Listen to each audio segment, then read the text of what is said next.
يا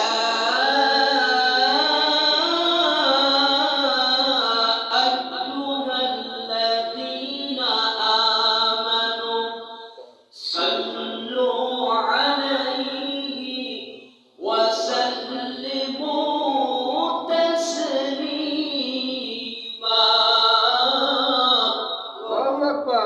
আল্লাহ সুবহানাহু ওয়া তাআলা এই বরকতময় আয়াতে কারিমাটি নাযিল করেছেন শাবান মাসে। আওয়াজ করে বলুন না সুবহানাল্লাহ। সুবহানাল্লাহ। এই আয়াতে কারিমা যখন নাযিল করলেন আল্লাহর হাবিব তাফসীরে কাশফের মধ্যে আল্লামা জাহুল্লাহ জামাশরী রাহমাতুল্লাহ আলাইহি তার তাফসীরে কাশফের মধ্যে লিখেছেন যে আল্লাহর হাবিবের উপর যখন জিবরাইল আলাইহিস সালাম এই আয়াতে কারিমা নিয়ে আসলেন, আসার সাথে সাথে আল্লাহর হাবিব শুনলেন এবং মুস্কি মুস্কি হাসলেন। সুবহানাল্লাহ। সুবহানাল্লাহ। সম্মানিত ভাইরা আমার, এই আয়াতে কারিমাটির অর্থ আমরা এখানে যারা আছি সবাই জানি কি জানি না? বলুন ইনশাআল্লাহ। আল্লাহ সুবহানাহু ওয়া তাআলা বলেন, ইন্নাল্লাহা নিশ্চয় আমার আল্লাহ ওয়া মালাইকাতাহু সমস্ত ফেরেশতারা ইউসাল্লুনা আলান নবী আমার নবীর প্রতি দুরূদ পড়ে বলুন না সুবহানাল্লাহ। সুবহানাল্লাহ। ইয়া আইয়ুহাল্লাযীনা আমানু হে তোমরা যারা ঈমানদার মুত্তাকি পরহেজগার তোমাদের যারা তাদের মজবুত ঈমান আছে, আমি তোমাদেরকে হুকুম করতেছি ইয়া আইয়ুহাল্লাযীনা আমানু হে ঈমানদার গোয়েরা তোমরা সাল্লু আলাইহি ওয়া সাল্লিমু তাসলিমা আমার নবীর উপর অতীত বর্তমান ভবিষ্যৎ সদা সর্বদা আমার নবীর প্রতি দুরূদ ও সালাম পড়ো বলুন সুবহানাল্লাহ। সুবহানাল্লাহ। যে কাজটি আমার আল্লাহ করে, যে কাজটি সমস্ত কুল কায়নাতের ফেরেশতারা করে, সেই কাজটি করার জন্য এই দুনিয়াতে এই ভূপৃষ্ঠে একটি দল স্পেশালিটি নির্বাচন করলেন, আর সেই দলটি হলো আপনি আমি। সুবহানাল্লাহ বলবেন না? তারা হলো ঈমানদার, তারা হলো মুত্তাকি, তারা রাসূলের শানে বেশি বেশি দুরূদ পড়বে, বেশি বেশি সালাম পৌঁছাবে আল্লাহর হাবিবের রওজা। সুবহানাল্লাহ বলেন। সুবহানাল্লাহ। কিন্তু বড় কপালে তারা যারা আল্লাহর হাবিবের দুরূদের বিরোধিতা করে, ঠিক কি না? ঠিক। অনেক মুসলমান ভাইরা রয়েছেন তারা বলেন যে দুরূদে ইব্রাহিম ছাড়া কোনো দুরূদ নাই। আপনি ইউটিউব ফেসবুক গুলো খুলে দেখেন কত আহাজারি, দুরূদ ইব্রাহিম ছাড়া কোনো দুরূদ নাই। সম্মানিত মুসলমান ভাইরা আমার, আমি আমার এই ছোট্ট গবেষণায় আমি যতটুকু জানি, হাদিসের প্রত্যেকটি হাদিসের পাতায় পাতায় প্রত্যেকটি হাদিসে আল্লাহর হাবিবের দুরূদ আছে, আছে না নাই? যখনই আমার হাবিবের নাম হাদিস শরীফে ইমাম বুখারী রাহমাতুল্লাহ আলাইহি লিখেছেন, মূল কিতাব আপনি করে দেখেন, ওখানে ইমাম বুখারী আল্লাহর হাবিবের নাম মুবারক পরিপূর্ণভাবে লিখেছেন এবং দুরূদও পরিপূর্ণভাবে লিখেছেন। সুবহানাল্লাহ। সুবহানাল্লাহ। যখনই আল্লাহর হাবিবের নাম নিয়েছেন ইমাম বুখারী মুহাম্মদ রাসূলুল্লাহ সাল্লাল্লাহু আলাইহি ওয়াসাল্লাম, তখন ইমাম বুখারী লিখেছেন সাল্লাল্লাহু আলাইহি ওয়াসাল্লাম।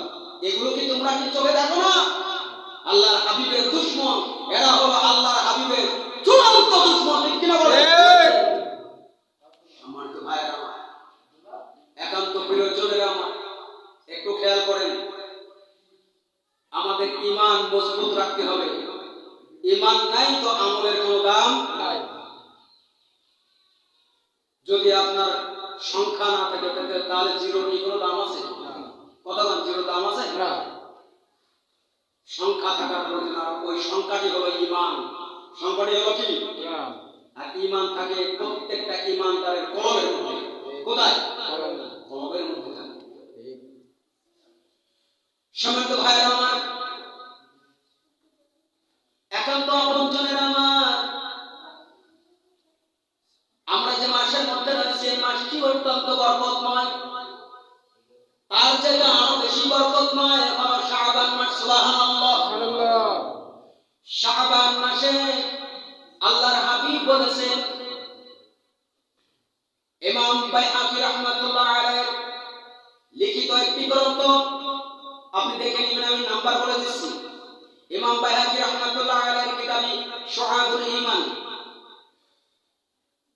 ইমাম বাইহাকী রাহমাতুল্লাহ আলাইহির কিতাব সুনানুল কুবরা, ইমাম বাইহাকী সুবহানাল্লাহ বলেন। ইমাম ইবনে মাজাহ 1388 নম্বর হাদিস। আমি আবার রিপিট করে বলছি, আপনারা মিলাই নেবেন বাড়ি গিয়ে। 1388 নম্বর হাদিস। এই হাদিসের মধ্যে আল্লাহর হাবিব বলেন, শাবান মাসে এমন একটি দিন রয়েছে, এমন একটি রাত রয়েছে, ওই রাতে যদি কোনো ব্যক্তি আল্লাহর কাছে যায়, আল্লাহ সুবহানাহু ওয়া তাআলা তাকে কখনো ফিরিয়ে দেন না। বলুন আল্লাহু আকবার। আল্লাহ সুবহানাহু ওয়া তাআলা ওই শাবান মাসের 14ই শাবান দিবাগত রাতে আল্লাহ সুবহানাহু ওয়া তাআলা প্রথম আসমানে এসে বলেন, কেউ কি আছো, কেউ কি আছো, তোমরা আমার কাছে দিক চাও, কেউ কি আছো তোমরা অভাবগ্রস্ত, তোমরা আমার কাছে চাও, কারণ কেউ কি আছো তোমাদের সন্তান হয় না, আমার কাছে চাও, কেউ কি আছো তোমরা অত্যন্ত আক্রান্ত, তোমরা আমার কাছে সেবার জন্য প্রার্থনা করো। বলুন সুবহানাল্লাহ। যদি তোমরা চাওয়ার মতো চাইতে পারো, আল্লাহর হাবিব বলেছেন, আল্লাহ সুবহানাহু ওয়া তাআলা আমার সাথে কথা দিয়েছেন, শাবানের অর্থ শাবান দিবাগত রাতে যদি কোনো ব্যক্তি আল্লাহ সুবহানাহু ওয়া তাআলার কাছে চায়, আল্লাহ সুবহানাহু ওয়া তাআলা প্রথম আসমানে, আল্লাহ সুবহানাহু ওয়া তাআলা আসমানে, পৃথিবীর আসমানে নেমে আসেন, পৃথিবীর আসমানে এসে বলেন, কেউ কি আছো আমার কাছে তোমরা প্রার্থনা করো। আল্লাহু আকবার। আমি তোমাদের প্রার্থনা কবুল করি। সুবহানাল্লাহ বলেন। এই হাদিসের ব্যাখ্যা করতে গিয়ে আমাদের মানহাজের কোন ইমাম নয়, আমি একজন ইমামের কথা বলি, আমাদের সালাফি আহলে হাদিসের একজন ইমাম, ইমাম ইবনুল কাইয়্যিম আল জাওজি, উনি তার হাদিসের মধ্যে লিখেছেন, কিতাবটি আমার কাছে আছে, যে হাযা হাসানুন আও সাহিহুন। সুবহানাল্লাহ বলেন। সুবহানাল্লাহ। এই হাদিসটি শুধু হাসান নয়, হাদিসটি সহিহ বটে। সুবহানাল্লাহ। কিন্তু আজকে শাবান মাসে যখন আমরা ফজিলাতপূর্ণ আমলগুলো যখন নিয়ে আলোচনা করি, তখন অনেকে বলে থাকেন যে এগুলো বেদাত, শিরক, নাউজুবিল্লাহ। সমেত ভাইরা আমার, সময় খুবই কম। শাবান মাসে আপনি এত ইবাদত করবেন, কিন্তু আপনি তিনটি বদ অভ্যাস যদি আপনি ত্যাগ না করতে পারেন, বলুন তো কয়টি? সবাই বলুন কয়টি? এক মাথার মধ্যে ঢোকাই দেব, কয়টি? তিনটি বদ অভ্যাস যদি আপনি ত্যাগ না করতে পারেন, আল্লাহর হাবিব বলেছেন, ওই ব্যক্তি যদি শাবানের রাত্র কেন সারা শাবান মাস যদি নফল ইবাদত দিয়ে, তাহাজ্জুদ ইবাদত দিয়ে, ফরজ ইবাদত দিয়ে যদি সে কান্নাকাটা করে মরেও যায়, তার ইবাদত আল্লাহর দরবারে কবুল হবে। তার মধ্যে এক নম্বর হলো, কোন ব্যক্তি যদি আল্লাহর সাথে শিরক করে, ওই ব্যক্তির দোয়া আল্লাহর দরবারে কবুল হবে। পরিষ্কার কথা। মুসলমান ইমানদার আল্লাহর সাথে শিরক করলে আল্লাহ কখনো বরদাস্ত করবেন না। আল্লাহ সুবহানাহু ওয়া তাআলা কথা দিয়েছেন কোরআন আল কারীমের 5 নম্বর পারা 4 নম্বর সূরা, সূরা নিসার 36 নম্বর আয়াতে কারিমার মধ্যে আল্লাহ সুবহানাহু ওয়া তাআলা বলেছেন, ওয়া'বুদুল্লাহা ওয়া লা তুশরিকু বিহি শাইআ, তোমরা আল্লাহর ইবাদত করো আর আল্লাহর সাথে কোনো অবস্থায় অংশীদারিত্ব করো না, তার সাথে কোনো অবস্থাতে শিরক করো না। বলুন আল্লাহু আকবার। এরপর আল্লাহ সুবহানাহু ওয়া তাআলা বললেন 5 নম্বর পারা 4 নম্বর সূরা, সূরা নিসা 48 নম্বর আয়াতে কারিমা আল্লাহ সুবহানাহু ওয়া তাআলা বলেন, ইন্নাল্লাহা লা ইয়াগফিরু আন ইউশরাকা বিহি ওয়া ইয়াগফিরু মা দুনা যালিকা লিমান ইয়াশা। আল্লাহ সুবহানাহু ওয়া তাআলা বলেন, ইন্নাল্লাহা, নিশ্চয় আল্লাহ, লা ইয়াগফিরু আন ইউশরাকা, যে ব্যক্তি আল্লাহর সাথে শরীক স্থাপন করে, অংশীদার অংশীদারিত্ব করে, শিরিক করে, লা ইয়াগফিরু, তাকে আল্লাহ সুবহানাহু ওয়া তাআলা ক্ষমা করেন, আল্লাহ সুবহানাহু ওয়া তাআলা তাকে ক্ষমা করেন না। এরপর আল্লাহ সুবহানাহু ওয়া তাআলা বলেন ওয়া ইয়াগফিরু লাক ওয়া ইয়াগফিরু মা দুনা যালিকা লিমান ইয়াশা, এবং অন্য গুনাহ করলে যাকে ইচ্ছা আল্লাহ সুবহানাহু ওয়া তাআলা ক্ষমা করে দিতে পারেন। সুবহানাল্লাহ, সুবহানাল্লাহ। অন্য যে কোনো গুনাহ করলে আল্লাহ চাইলে ক্ষমা করে দিতে পারে, কিন্তু আল্লাহর সাথে শিরিক করলে ক্ষমা যিনি করবেন না তিনি কে? আল্লাহ। সম্মানিত ভাইরা, এরপর 2 নম্বর যে অভ্যাসটি যদি আপনার মধ্যে থাকে, যে কাজটি যদি আপনি করেন আল্লাহ সুবহানাহু ওয়া তাআলা ক্ষমা করবেন না, সেই কাজটি হলো আমরা প্রায় হরহামেশা করে থাকি, করে ফেলছি, সেটি হলো পিতা মাতার সাথে বেয়াদবি। আছে না নাই? কথা বলতে আছে না নাই? কিছু কিছু কোলাঙ্গার আছে পিতা মাতার সাথে বেয়াদবি করে, আছে না নাই? খবরদার, আপনি পিতা মাতার সাথে যদি বেয়াদবি করেন, ওই আল্লাহর ইজ্জতের কসম করে বলি, আপনি বিগত দিনে যত আমল করেছেন সব আমলগুলো বরবাদ হয়ে গেছে। উপায় আপনি আল্লাহর কাছে তওবা করবেন, পিতা মাতা যদি বেঁচে থাকে পিতা মাতার পা ধরে ক্ষমা চেয়ে নেবেন, ঠিক কিনা বলেন? আর তাও যদি না হয়, যদি পিতা মাতা যদি জীবনে যদি বেঁচে না থাকে, পিতা মাতার কবর জিয়ারত করবেন, কাঁদবেন, আল্লাহর কাছে ক্ষমা চাইবেন। আল্লাহ যদি ক্ষমা করে দেয় তো আপনি মাফ পেয়ে গেলেন। পিতা মাতা যদি কিয়ামতের ময়দানে ক্ষমা করে দেয় আপনি মাফ পেয়ে যাবেন, নাহলে মাফ পাওয়ার কোনো সুযোগ নাই। আল্লাহ সুবহানাহু ওয়া তাআলা কোরআনুল কারীমের মধ্যে পিতা মাতার এত মর্যাদা দিয়েছেন। 15 নম্বর পারা 17 নম্বর সূরা বনী ইসরাঈলের 23 নম্বর আয়াতে কারিমায় আল্লাহ সুবহানাহু ওয়া তাআলা বলেন وَقَضَى رَبُّكَ أَلَّا تَعْبُدُوا إِلَّا إِيَّاهُ وَبِالْوَالِدَيْنِ إِحْسَانًا إِمَّا يَبْلُغَنَّ عِندَكَ الْكِبَرَ أَحَدُهُمَا أَوْ كِلَاهُمَا فَلَا تَقُل لَّهُمَا أُفٍّ وَلَا تَنْهَرْهُمَا وَقُل لَّهُمَا قَوْلًا كَرِيمًا।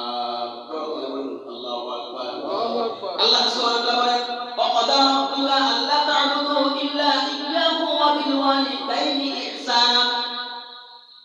আল্লাহ সুবহানাহু ওয়া তাআলা বলেন, আমার পক্ষ থেকে চূড়ান্তভাবে ফয়সালা ঘোষণা হয়ে গেছে, আমার ইবাদতের পরে তোমরা যার সেবা করবে, যার যত্ন করবে, যার দেখাশোনা করবে, যাকে মনে প্রাণে ভালোবাসবে, সে হলো তোমার ওই পিতা এবং মাতা। সুবহানাল্লাহ, ওই পিতা মাতাকে ভালো না বাসলে সব আমলগুলো বরবাদ করে দিবেন যিনি তিনি কে? এই কথাগুলো গতকালকে আমার ওই অঞ্চলে বিশাল এক মাহফিলে এই কথাগুলো বলেছি। আল্লাহ সুবহানাহু ওয়া তাআলা আমাদের সকলকে কবুল করুন, বলে আল্লাহুম্মা আমিন। সম্মানিত ভাইরা আমার, এরপর 3 নম্বর খাসলাত যদি আপনার মধ্যে থাকে, কয় নম্বর খাসলাত? 3 নম্বর। বল কয় নম্বর? 3 নম্বর খাসলাত যদি আপনার মধ্যে থাকে, আপনি ইবনে মাজাহ শরীফ করে দেখুন 1388 নম্বর হাদিসের মধ্যে আল্লাহর হাবিব বলেছেন, কোন ব্যক্তি যদি গীবত করে, পরনিন্দা করে, শিকায়াত করে, অপরের দোষ চর্চা করে, ওই ব্যক্তির গুনাহ আল্লাহ সুবহানাহু ওয়া তাআলা শাবান মাসে 1000 কান্নাকাটি করলেও মাফ করবেন না, যিনি তিনি কে? আল্লাহ।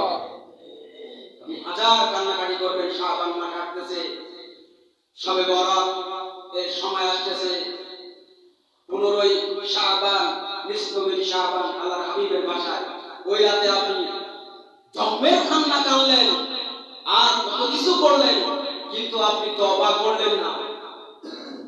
আপনি যার গীবত করেছেন তার কাছ থেকে মাপ চেয়ে নিলেন না, যাকে ক্ষতি করেছেন তার কাছ থেকে মাপ চেয়ে নিলেন না, যাকে অপমান করেছিলেন তার কাছ থেকে মাপ চেয়ে নিলেন না, যাকে অন্যায়ভাবে গালের মধ্যে চপের আঘাত করেছিলেন তার কাছ থেকে মাপ চেয়ে নিলেন না, ক্ষমা করবেন না, যিনি তিনি কে?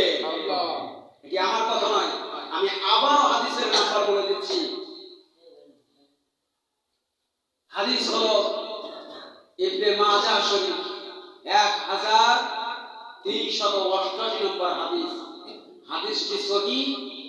এই হাদিসের মধ্যে আল্লাহর হাবিব বলেন, কোন ব্যক্তি যদি পরনিন্দা করে, গীবত শিকায়ত করে, তাহলে ওই ব্যক্তির কোন দোয়া আল্লাহর দরবারে কবুল হবে না।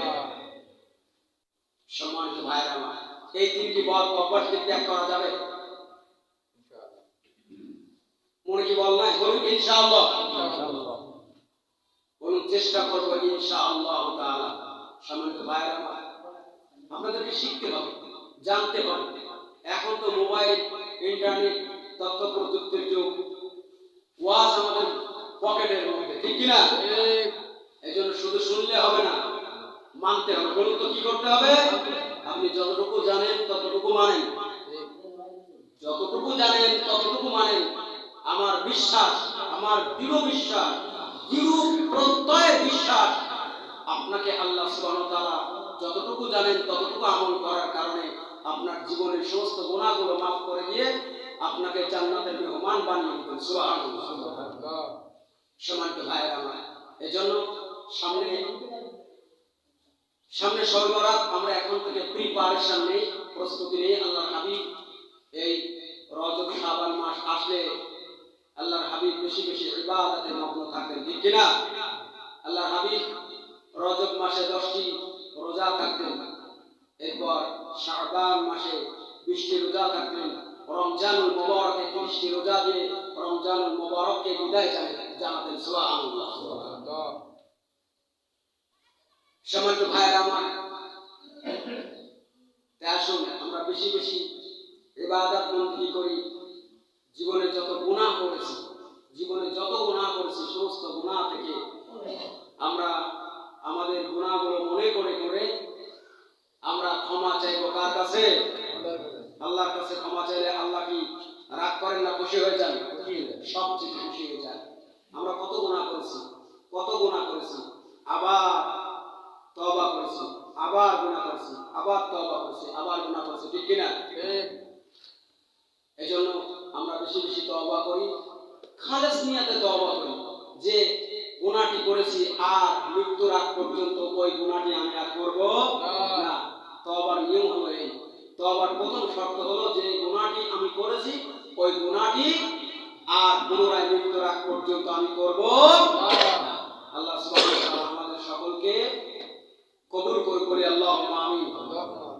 তওবা করে আবার তওবা ভাঙ্গিলাম, অবশেষে খাঁটি তওবা করিলাম। আমরা কি খাঁটি তওবা করতে পারবো? বলুন ইনশাআল্লাহ। তওবা করে আবার তওবা ভাঙ্গিলাম, অবশেষে খাঁটি তওবা করিলাম। সবাই বলুন, অবশেষে খাঁটি তওবা করিলাম। সকলেরই দরজা হতে ফিরিয়া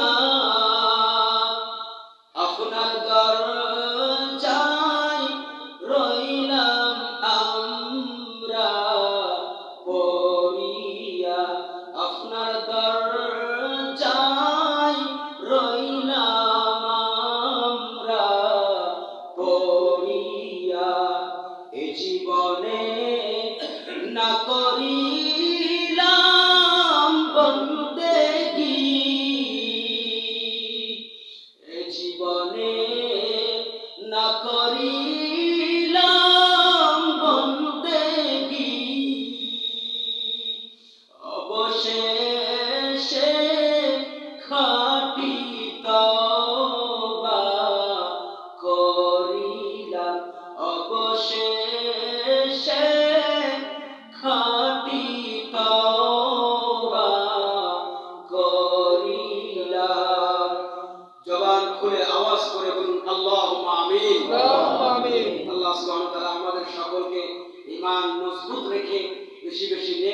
করে কবর পর্যন্ত যাওয়ার তৌফিক দান করুন। আওয়াজ করুন আল্লাহুম্মা আমিন।